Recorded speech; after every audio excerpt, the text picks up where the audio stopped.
Hier binne in die skoolterrein is alles veilig, maar as 'n ou daar by die hek uitstap is 'n ander wêreld. Ou moet kan swem.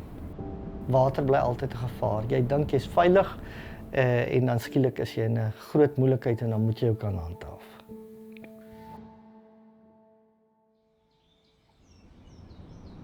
Styl-hoogte lê hier, ons is so 13 km van Klawer af, tussen Klawer en Vredendal.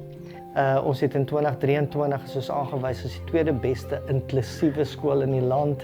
Van iemand rolstoel, autisties tot briljant akademies, almal word geakkommodeer by Styl-hoogte. Ons is in 'n regtig droë gebied, maar ons is ook langs die Olifantsrivier en dan het ons ook 'n skema hier van kanale.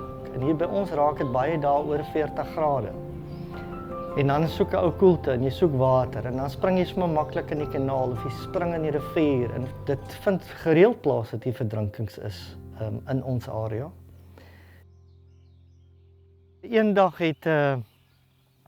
het Hailien Valtuin en haar maatjies, hulle is so 6 jaar oud gewees in graad R-klas, het hulle aan die einde van die dag het hulle hier oor die kanaal gestap en hulle het regs gedraai en so 100 meter hiervandaan het Hailien in die kanaal geval. En haar maatjies het teruggehardloop na die skool om vir ons te kom roep, maar toe ons daar kom was dit te laat. Toe het sy klaar verdrink.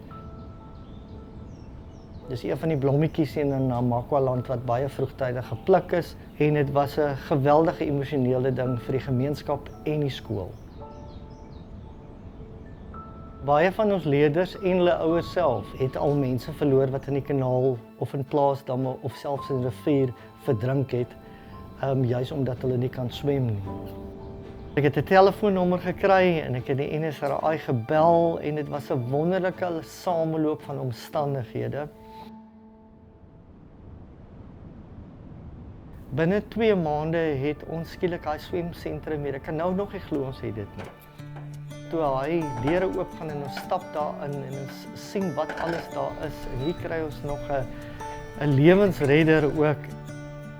So dis een van die 5 in die land en ons is regtig bevoorreg om hier op Styl-hoogte primêre skool te hê. Ek leer basiese kinders hoe om te float, basiese movements te maak in die water en orientation in en onder die water. Wat ons hier wil regkry is, ons wil keer dat hulle dalk in die toekoms in die moeilikheid kan beland. So 'n sentrum moet eintlik by elke dorp wees, want dit is so groot nood oral.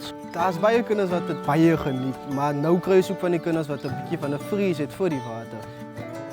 Dit is een van die beste dinge om te sien hoe jy 'n kind help om oor die vrees in water te kom. Almal wil kom kyk wat gaan aan binne in daai sentrum en dit is net fantasties vir die hele gemeenskap. So ambassadeur nommer 1 NSRI hier by ons. Dankie.